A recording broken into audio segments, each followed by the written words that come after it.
So hello to all those of you who've been able to join today.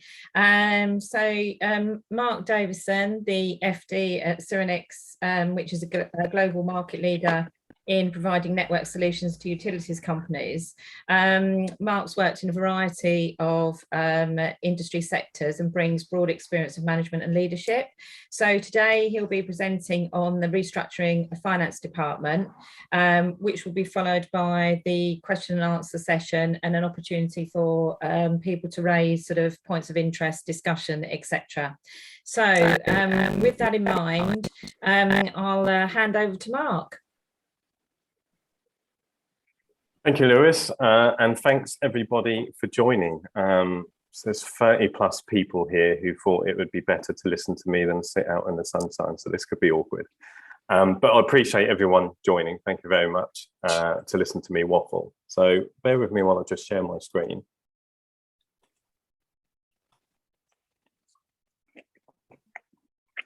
So hopefully everybody can see a PowerPoint screen, but not my notes. Is that right?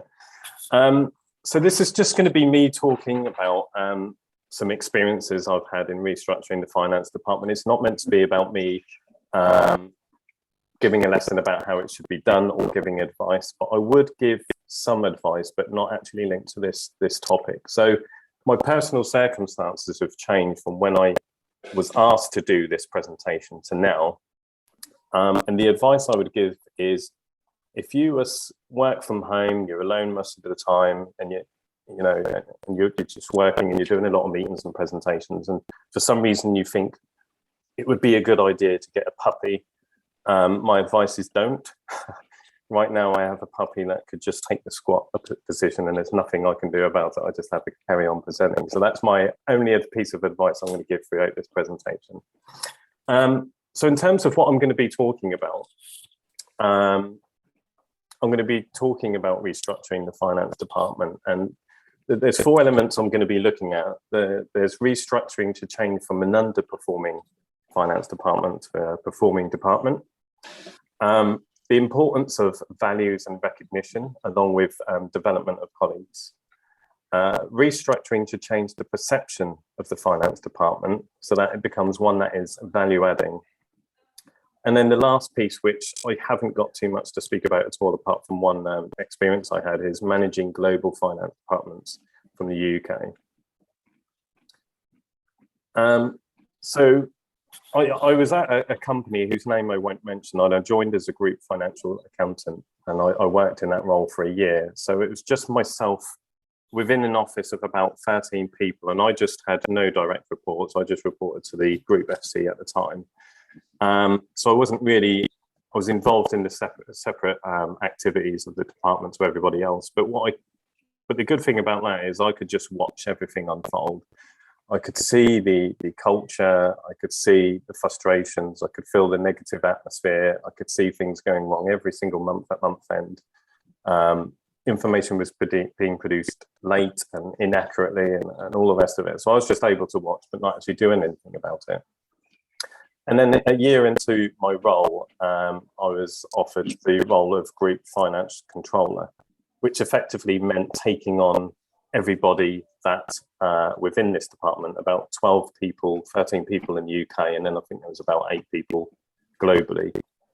And I said yes, but I knew straight away that I had to change the department very rapidly because of the culture that was already ingrained, and it was just, it's toxic and not a nice place to turn up to. So the first thing I did was I took everybody off site for a meeting. So I hired a meeting room, hired lots of food, and basically the reason I took everybody off site is because it was within a business where it was acceptable to be in a meeting and for people to come in and ask to speak to someone, or you'd have colleagues on their phones, or there was just too many distractions. So that's one reason I took everybody away. But the second is the main topic was changed. So by taking everybody away straight away, that was the change, to show people that I was serious about changing the department. And then the third thing is it also made people feel a bit more valued, that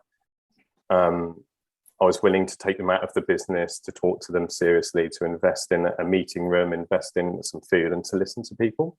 So that was the first part of the change. And then in terms of what the meeting was about, it was about values, which I'll come on to in my next slide. It was about the department structure. It was about how we were going to change. And the tone was set very early on from the beginning, where it was the only time I was serious in this meeting, was where I said to everybody that now that I'm in charge of the department, there's just two qualities that I'm looking for in everybody. The first quality is capability, and the second was attitude. And you can't have one, in my opinion, without the other. So capability was all about technical knowledge. So we had management accountants who, I'm getting a bit of feedback from someone. You can put me on mute. There we go. So first, we had management accountants, but I could see that they weren't technically or capable. So they didn't understand the fundamentals of double entry. They were posting things wrong, which were creating problems at month end. Things were being posted to the suspense account to hide them. It was just not very good at all from a capability point of view. So that's why capability was so important. And the second was attitude, in terms of, were they motivated and positive, or were they negative and toxic and spreading that within the department? Were they open to change, or were they stuck in their ways? And it's actually easier to have someone with the right attitude but not the capability, because you can train capability, but you can't have the other way around. So basically I said, this is what we need: capability and attitude, and if not, then we're going to be managing you out of the business. But at the same time, I said we're starting a clean slate. So it was all about, if you've not had the right attitude, I've seen why for the past year, and we're going to work to help change that, but I need you to give me feedback. And capability was all about developing people and putting them on training courses. So after that kind of serious bit was out of the way, and I'd managed everybody's expectations in terms of, sorry, I'm just going to mute somebody. There we go. And after I'd managed everybody's expectations in terms of what I'm after, it was then over to them to listen to what they felt the issues were and had been over the past couple of years, why there was such a toxic atmosphere, why the department wasn't performing. And that was done in two ways. The first is we went around the table and everybody openly shared how they were feeling, but not everybody was confident in talking about things. They either didn't want to say it because they felt it might seem negative, or they just weren't comfortable speaking out loud. So the other exercise we did was got everybody to write on a post-it note their thoughts and just stick it up on a board anonymously. And you can imagine from some of these post-it notes what some of them could have said, and that was certainly an eye-opener. But again, every single comment, no matter what it was welcomed, because that was the whole point of the exercise, is listening to people. And then the last thing we kind of talked about was ensuring everybody understood the purpose of the finance department. It was surprising how many people within the team, when someone else from another department would come to them to ask them to do something, they would roll their eyes at doing something that was actually their job. So I had to emphasize that the finance department for me was all about supporting the business. So if someone comes to speak to you, it wasn't about just carrying on your work and ignoring them or not giving them that eye contact. It was about turning to them and saying, how can I help? And to give an idea of how bad the culture had got, when I was working at this as the group financial accountant, and I was querying something with one of the colleagues, I asked this person a question, and his reply to me was, and I'll paraphrase, it was, what the F do you want now? And that's how bad it had got. And I always reflect on this to think it was that bad that a colleague thought it was acceptable to speak to someone else like that. And it was right in front of their line manager at the time, who didn't do anything about it. So that was part of the problem of how it had been allowed for the culture to get this bad. So that was what I was trying to change. There was other things not on this slide that we changed. We changed the way we produced the information. So it was like taking a Six Sigma approach, where it was all about root causing a problem rather than just fixing it by posting a journal. We had monthly social events to start building the team, building the relationships between everybody, and get them to realise that, yes, it's a hard, stressy environment, but actually outside of that work environment, everybody's a human being. And after that, people started getting on well, interacting better, and helping with teamwork. And the other thing we did was improve the communications and relationships between the finance department and other departments. It's simple things like, I'm sure you've all seen examples of this, of where maybe goods weren't being received, so a supplier invoice couldn't be processed, and it would just cause a bottleneck of work at month end and no end of accrual. So it's just working with other departments and getting them on board with what they need to be doing, rather than accepting the failure of other departments to be acceptable and creating problems internally. So if I just move on to my next slide and just talk about values. But before I do, just to say the output of all of this, was we improved the accuracy of the figures we were producing to our group company, our parent company. We improved the reporting and analysis information that we were giving to management and directors. The accounts were reduced from being produced in 10 working days down to 6, in line with group deadlines. And we just supported the business decision making and became more value adding. So all of these things slowly improved. I have to say, out of everything that I did, the thing that really made the difference was, I go back to saying that it's all about the right people and the 2 key qualities that I asked for, which was capability and attitude. So we had 4 management accountants, and within 3 months, I'd replaced 3 of those management accountants. And it's quite difficult, because at the time, when you're such a busy department, and I'm sure many of us are guilty of this, it's easy to accept that that person is doing that job. And the thought of getting rid of someone, bringing someone in, recruiting them, training them, the disruption it causes, sometimes seems worse than just putting up with that person. But actually, when we changed 3 out of the 4 people, it was complete light and day. We had people coming into the business that were motivated, didn't mind putting in the extra time when it was required, and didn't moan about it. They were engaging in social activities outside of work to build relationships. They had the capability to do the work, and they were keen to learn and develop. So that was the biggest thing. And probably the summary of this slide is, if you've got people that aren't right because they can't do the job, or they've got a bad attitude, it will spread throughout the department, and you've probably seen it. Do take that leap to manage that out of the business. Sorry, Mark, can I just jump in? Sorry to interrupt. No, and thanks for interrupting, Julian, actually, because I meant to say at the beginning, if anybody wants to ask questions, do it in chat or wait till the end, please do. So thanks for prompting me on that, Julian. Go ahead. Great. I think maybe the issue that I was just about to raise has just, I think it's just been fixed, but I was stuck on the previous, on your first slide, but now I'm on the one that says importance of values and recognition. Okay. Yeah. So it's okay. So please continue. Good. No, thanks for interjecting. That's good. Yeah. So talking about values, the business I was in at the time that I was just speaking about didn't have any values. Now, I must admit and throw my hands up, I did not realise the importance of values until I joined one of my employers, Norwich City Football Club, where, because it was very much a team.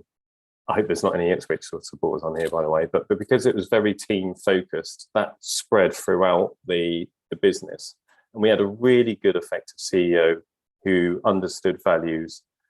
It was lived and breathed every single day. It would be raised in meetings, it would be on the walls, there would be HR exercises implementing it. And that was the first time I thought, geez, these are what values are. This is why they're so important. This is how it can really be the culture. Whereas previously, I'd worked at places where maybe values were on a website, but that was it. It was purely a tick exercise as you join and they say, here's your values, but didn't really understand them or what they were. So I couldn't introduce values to the whole business, but I nonetheless introduced them to this department where I was trying to make the change.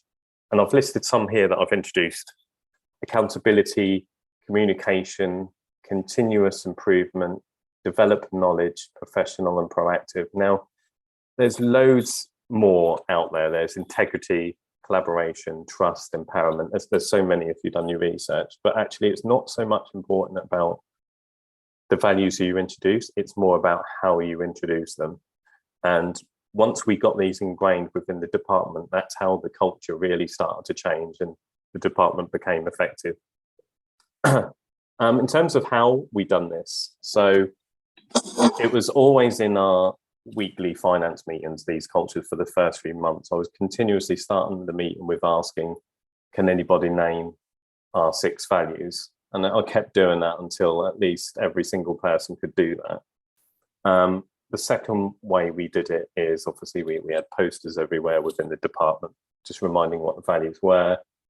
We had one-to-one feedback where we would give feedback to people if they weren't demonstrating values, but actually we asked people to feedback to us, the managers, do you think we're not demonstrating the values, and to give examples of that, because it's not easy for everybody to demonstrate values 100% of the time.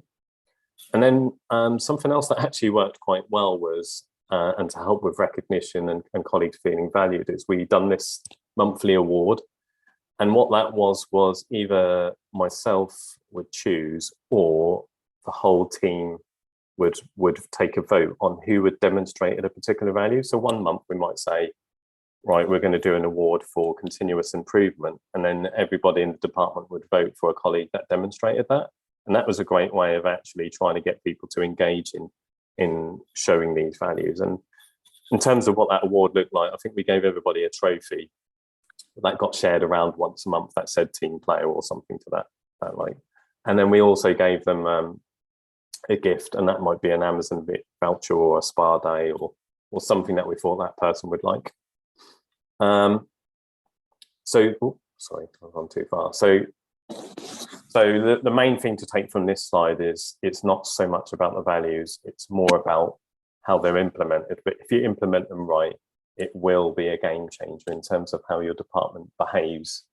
If I just talk about why I chose these, actually, accountability, what I was trying to do was get people to own their mistakes and correct them and learn from them rather than hide them.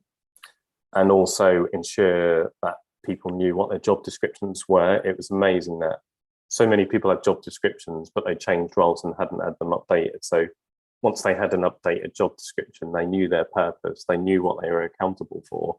So then it was just getting them to own that role. Communication I did purely to get people to actually speak to each other rather than email. So we were all in one office, but a lot of people were emailing someone that's just a couple of feet away from them. And of course, they were doing that to other departments rather than speaking to other departments. Continuous improvement was to get us out of the cycle of firefighting and actually trying to change the way we were doing things for the better, to work smarter and not harder, that famous phrase. Develop knowledge was a key one, because what we wanted to do was develop an individual to learn more, which meant they could do more. And therefore, if there was a promotion opportunity, then they could have that. And we did do a lot of internal promotions, which helped with their career development. It kept them motivated and it helped with staff retention. But it also helped with succession planning. So obviously I knew I was going to have a bit of a turnover at the beginning, and I knew there'd be a gap. So what I got everybody to do was share knowledge, so that when one person left the business, there was someone that could pick up that work until we got a replacement.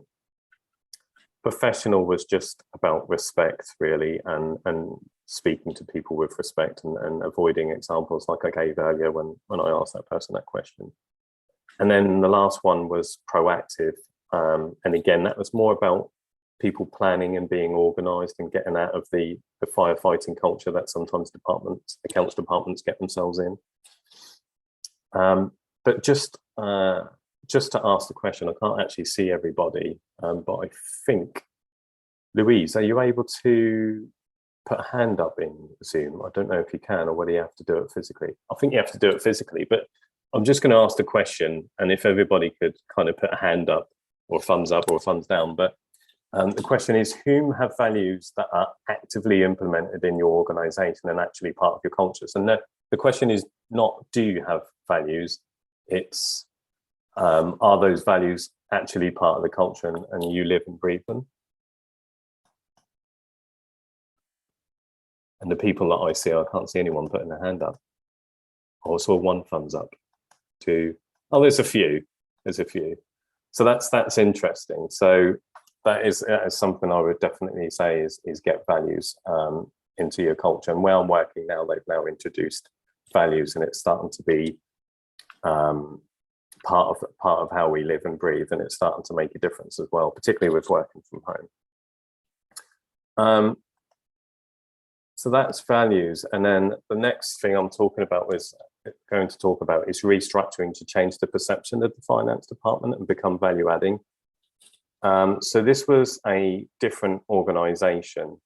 And what we had was a bit of an us and them culture. So here is the finance department. They come up with policies, procedures, and a lot of red tape. And every time you want to do something, it feels like finance are in the way. So we were kind of like the lawmakers, if you like. We were the people that would police all of this. And therefore, that's how we ended up with this us and them culture. And at the time, it was absolutely right, because the business was on the verge of going bust. It was struggling. So a lot of tight controls were brought in, but the relationship wasn't good. So what I did was it wasn't that big an exercise, but it had quite a big impact, was change people's job titles and roles. So the management accountant became finance business partners. The financial controller became senior finance business partner, and accounts assistants became assistants business partners. So that was step one. And straight away, just from the name change, the outside department suddenly saw us more of trying to engage with the business. And what it did for the actual people, the management accountants who became finance business partners, it gave an opportunity for development, but also, instead of just producing the numbers, they were actually turning those numbers into business ideas, because it was quite a commercial environment, from which they could then feed that back to the department managers and say, look, this is how we think we can make more money. This is how I can support you with it. What do you think? We also got the finance business partners to get the input from the departments on what the policies and procedures should be, whilst maintaining financial robustness. And what that meant was that we came up with policies which actually worked from an operational point of view, and meant things could happen quite quickly with less red tape. The other part of this was we relocated the team. So for about 2 to 3 weeks of the month, the finance business partners would sit within the department that they were supporting, rather than sitting within the finance team. And then 1 to 2 weeks of the month, they would then come back at key points, like month end, when it was important that everybody in finance was together. That worked really well. It enabled us to engage with the business and communicate much better. And of course, when we were doing this, we did engage the business to say, look, this is what we're going to do. Do you think it's a good idea? Give us your ideas. And we've done this from a senior level all the way down. And that actually worked and allowed us to create a culture that wasn't so much us and them. Just going to quickly look at questions. Yes, we can provide copies of the slides, someone's asked. And then the final piece that I'm going to come on to, as I say, is a really small, a very, very small example, but it was eye-opening for me. So this is going back to the business where there was a lot of problems internally that I then became in charge of. There was one global business in Brazil. So we just opened an office in Brazil. It was becoming very lucrative there, and we just took on a financial controller. And he'd been there about 3 to 6 months, but he just wasn't performing. He didn't seem to understand what he should be doing, which I think was our fault due to training. But he wasn't meeting deadlines. He was not replying to emails very quickly. And it just wasn't working at all. And we were on the verge of managing him out of the business, but we thought, well, part of it is he doesn't seem to know what he's doing, and the training hasn't been that great. So we sent someone out there for 2 weeks to train him. and this was like last chance saloon. But that training didn't really happen. And the reason the training didn't really happen is because every time the guy we sent over there to do the training was trying to train this financial controller, literally every hour someone would come in with a HR issue, an operational issue, just some sort of issue that would show that there was just a lack of support for this finance guy who was there to do finance, not HR and operations. And then we quickly sorted that by engaging the senior leaders and managing director to get him the support he needed. Now, since then, he's grown the department to, I think when I left, to 5. He's always getting his work in on time. He's developed the accounts to a level of excellence, and he's soon online to be promoted to the FD.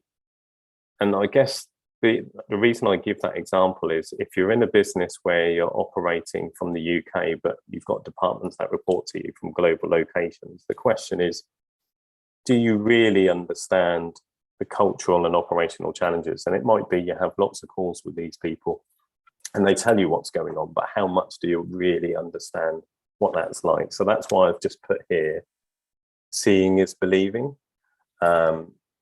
If you ever get the chance and your business allows you to, or if it's something you can request, then I'd just say, please do go out and visit that site, because it is amazing how many people get into this comfort zone of just managing departments globally without actually going out there and seeing exactly what the issues and challenges they have, which sometimes are so completely different to the UK, as you can imagine, in areas such as Brazil, and I've also managed departments in Middle East and Africa, so they're very different. So that would be, that's just a bit of experience that I'm sharing there.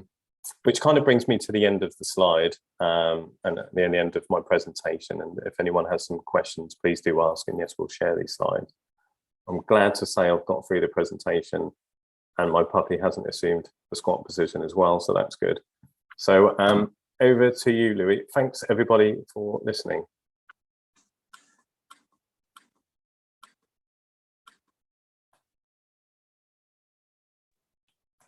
That's great. Thank you, Mark. That's some really interesting points there. I'm sure everybody would agree.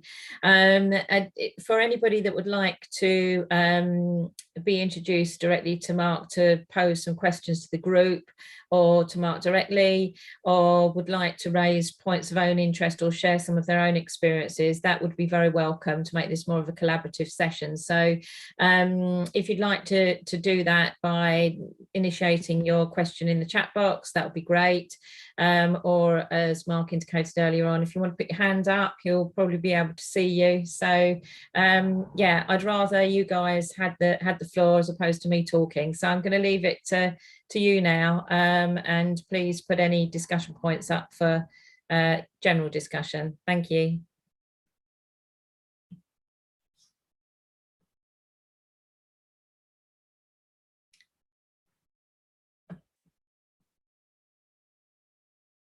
At this stage, did you have anything else that you wanted to add, Mark? No, I just hope there's just one piece. If there's just one piece that one person could take from that, and it helps them either now or in the future, then that's my tip for the day. Really, is just to share experience, and hopefully it'll help someone in some of the challenges they may face in managing departments. Yeah, no, that's great. Thank you. As with all of these sessions, we do promote the Guild app that we have, which is a professional forum for finance directors and CFOs to be able to continue these types of discussions, raise questions, or share information. And Christiane will send round the link for the Guild app, so that if you haven't already joined, I think there's between 700 and 800 finance directors and CFOs on that platform at the moment. So it's quite active and very current in terms of topical issues that are being discussed, and can be very helpful. Sorry, I've just seen a question from David in the chat, who said, did you reassign tasks within the department? I didn't, David. The reason being, I've seen something similar done in another organisation. Well, I wasn't in charge, someone to reassign tasks. And the reason I didn't do it is because often the reason you reassign tasks can sometimes be because someone cannot do that job. And so you're like, oh, okay, let's take that and give it to someone else. But the problem is often people within the department will know that that's why you're doing that. And that in turn can then create a bit of toxic feeling in terms of, oh, well, why are we keeping them? If they can't do that job, then, you know, we shouldn't be taking on their job for them for something that they're failing. But that said, there's no harm in reassigning tasks if actually it's more to do with development and promotion opportunities.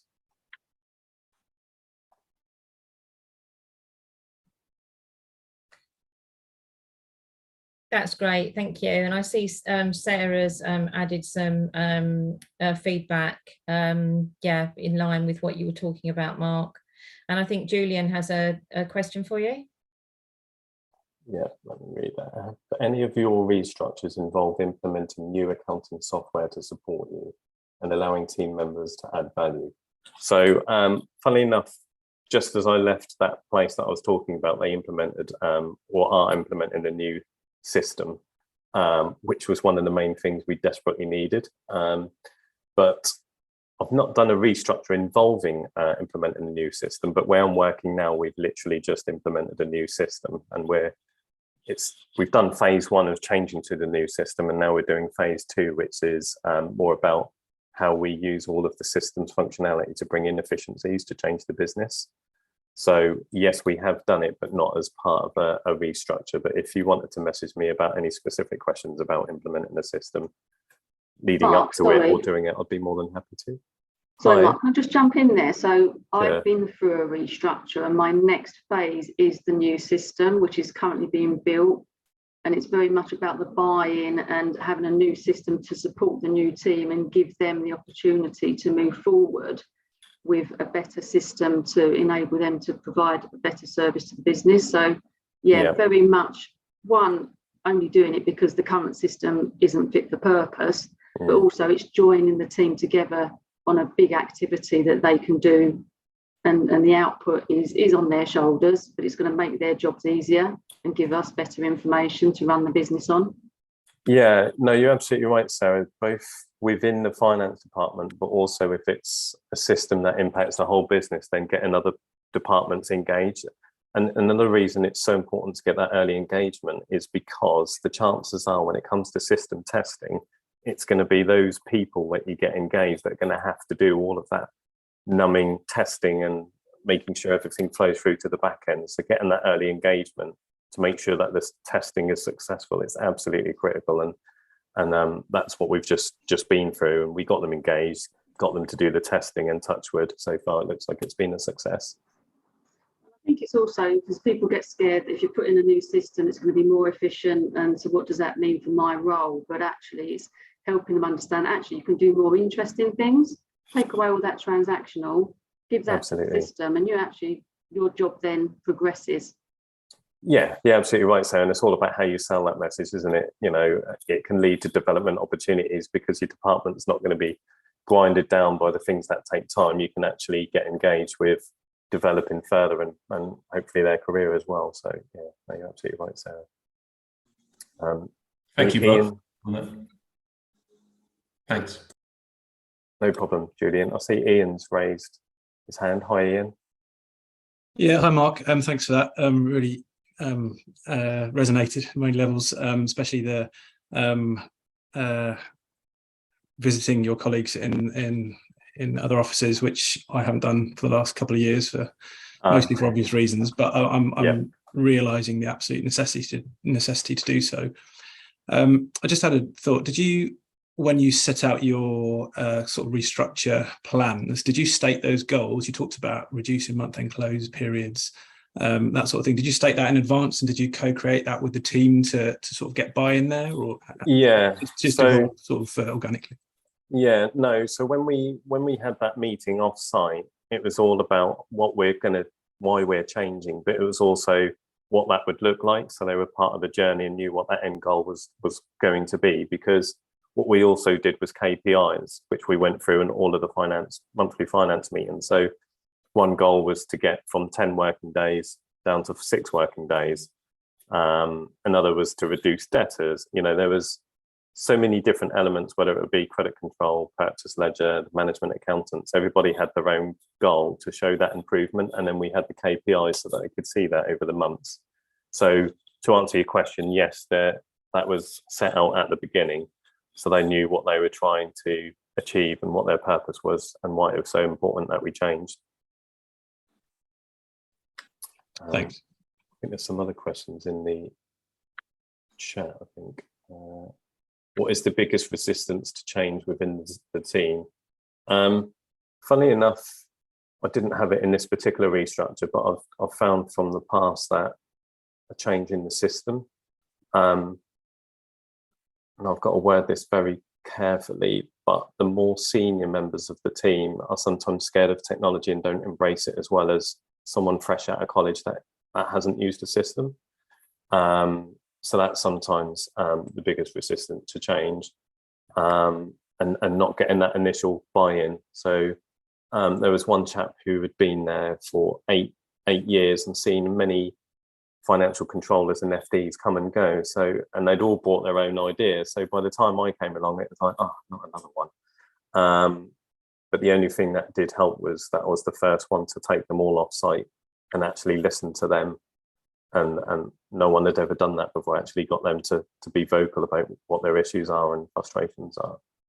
And I think I've answered all questions now, I think. Okay, that's great. Thank you, Mark. So as I say, if anybody does subsequently have anything that they would like to discuss, yes, it's worth putting it in the guild on the guild platform to get some feedback from that. I'd just like to say thank you to everybody who's been able to join today, and a really big thank you to Mark for investing his time in sharing your own experiences with us all today. And we've had some really good feedback in terms of the value that's been able to give to the people that have joined. So thank you very much, Mark. We'll keep you all informed as to the next virtual boardroom and the presentation. I don't want to cut anybody off if you are going to raise a question, but I think that, are you happy, Mark, that I think we've covered sort of most of the points today? Yeah, no, it's absolutely fine. And if anyone wants to get in touch on LinkedIn, I'm more than happy to support fellow colleagues with anything, whether it's this or system implementation. So yeah, feel free to reach out or just connect. That's brilliant. Thank you so much. I was just going to add, Lois, if anybody here that was listening wanted to get involved and do a presentation for us, we're always on the lookout, aren't we, for guest speakers who potentially have a topic that they'd like to share. So please do get in touch with either myself or Lois if you do have anything in mind that you feel you'd like to share with everybody. Good point, Emily. Thank you. Seconded. Thank you all. Do take care and bye for now. Thanks for your time all. Thank you. Bye.